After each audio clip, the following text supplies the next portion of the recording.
have known it when we found you snoring next to Lupino's corpse. A comedian, huh? The pictures were filled with good old time. Alex and I had a few moments of glory between us. Crime-fighting comrades, the best in NYPD DEA collaborative team. Good-hearted macho bullshit like that. I would have given anything to have him here as my backup. No such luck. No luck at all. Michelle looked at me from the photo. The Payne family, happiness captured in a Polaroid moment. I had thought it would last forever, till death do us part. I didn't want to think about it. As long as I didn't, it could never happen. But I had broken my own rule. The thought had already slipped in. Fear was rusty needles poking at my brain. Cold and scaly, it slithered down my chest.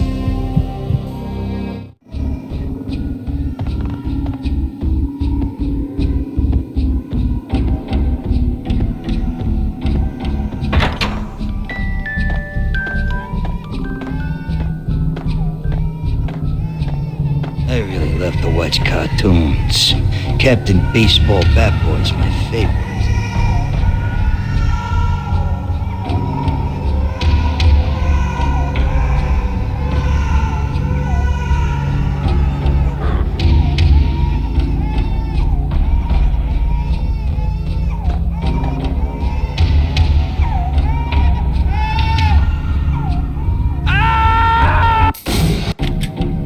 The pictures were filled with good old times.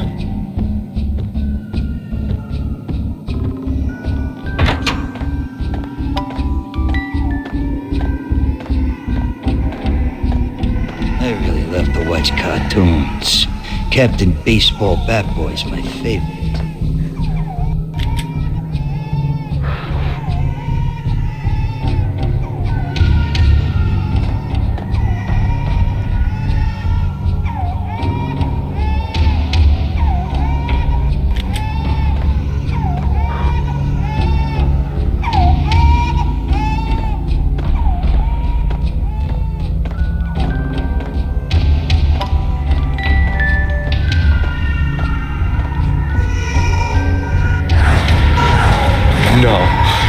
No, please God, no.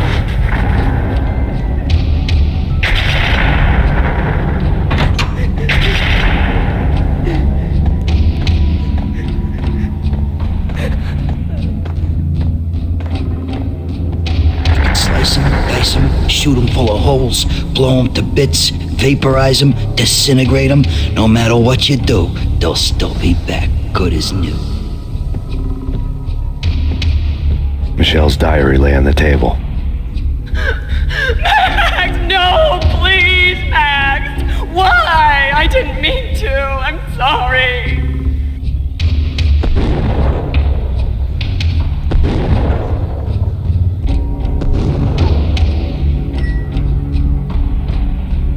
Murderer! You killed her! Nothing like that ever happens in the real world.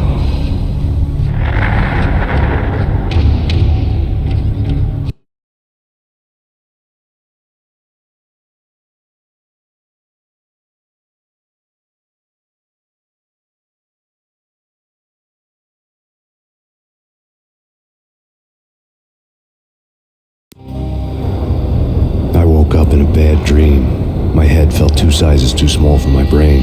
Max Payne, I envy your name. And the killer was smiling. Pleased to meet you. I'm Frankie the Bat Niagara. Niagara, as you cry a lot. He had a baseball bat, and I was tied to a chair. Pissing him off was the smart thing to do.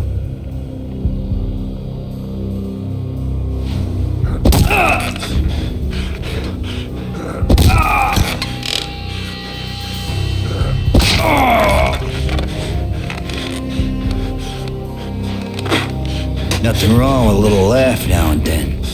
Take me, for example. I love to watch cartoons. Cartoon violence is a fascinating thing. Let's take a break. I need to take a leak and maybe grab a cold one at the bar. Don't worry. I'll be back to finish this off. And then, it's checkout time. You play, you pay, you bastard. He swaggered out, and the door clanged shut behind him, locks clicking into place. Everyone makes mistakes. Mine hadn't been to crack jokes about the goon with the bat. He'd have cracked my skull regardless. It hadn't even been to trust a girl with a gun. I had blindly gone after the first bad guy on my hit list when I should have been aiming further up the ladder, at the head of the Punchinello family. I couldn't bring myself to be pissed at Mona. Guess I had a soft spot for her pretty face.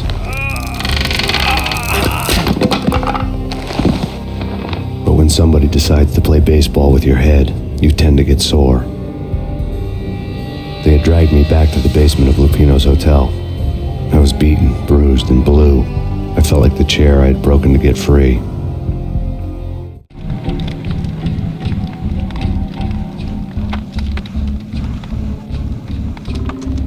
All I had was Niagara's bat, sticky with my own blood. Without a gun, I'd be no match for Frankie's men. I'd have to play hide and seek with them.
Things were fast going from bad to worse.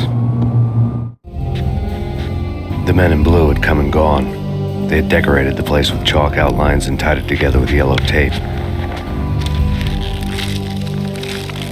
The cops who had stayed behind were dead. Frankie, his boys, and I had the place all for ourselves.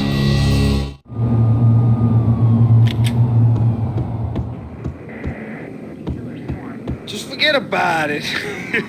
Just forget about it. Hey, just forget about it. That crazy witch, you should have heard her. She was a real scream when the boys caught her trying to cap the Don. Oh, that's friggin' bad. To the trio? That's even worse than what Frankie's doing to that poor bastard downstairs. She's gonna take a long time to die. The mobster muscle on the phone was talking about Mona. Punchinello's trio were nothing but bad news.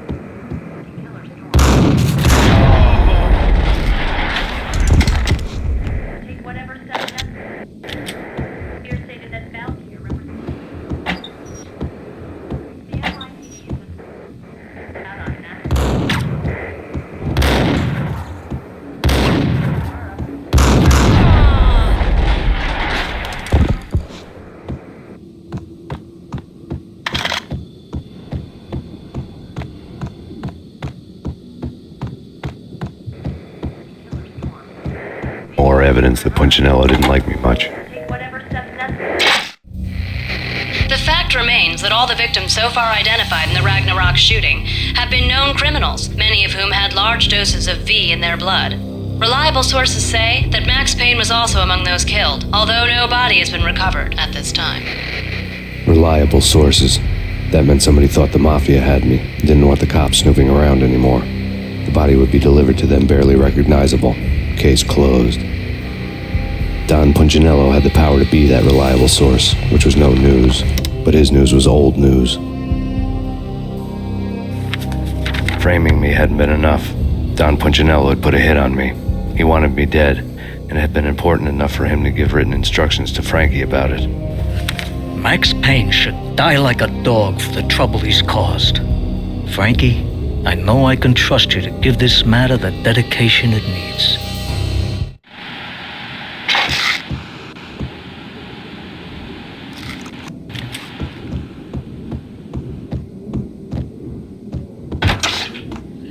What the hell?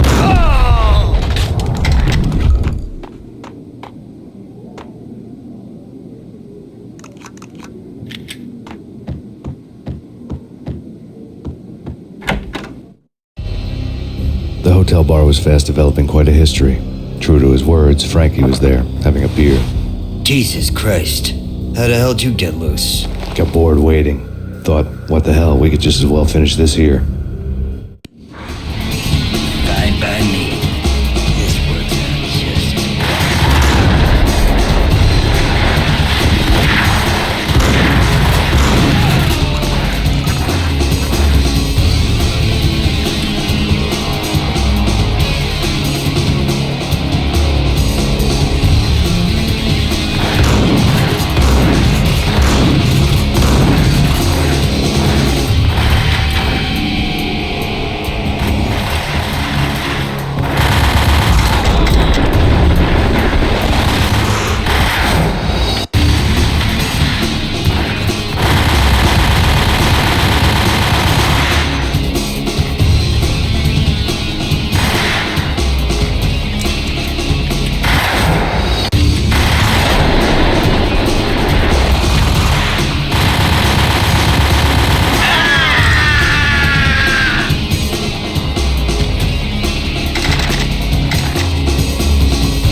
think you've been a lovely audience. Had enough? I don't play with girls anyway. Unfair! I spotted the tail as soon as I left the hotel. A big black Mercedes. I'd seen the car before. That time it had heralded impressive explosions. Vladimir was back. Bang! You're dead, Max Payne. I might have laughed if I remembered how. What's this supposed to be? Cops and robbers? Look, you want something with me? Get in line. Peace, man. Relax. You know you are a real news item. Armed and dangerous. I am going to make you an offer you can't refuse. I've always wanted to say that. It's a bum rap. I've been framed. That's a moot point. Whatever you did or did not do, I'm sure you had good reason for doing it. Want to hear me out? I'm listening.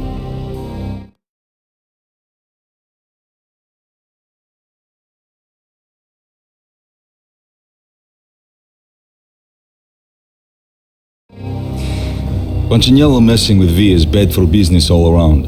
But that's not all. There is this guy, Boris Time, used to pull jobs for me. He's the captain of the cargo ship Charon. Now the bastard turncoat has gone over to the other side, Punchinello's. The ship's loaded with high-res hardware, guns, my business. If Punchinello gets hold of that cargo, he's won and I have lost. And you'll have your work cut out for you. If you want to get to Punchinello, you'll need heavy-duty persuaders. I am just the man to get them for you.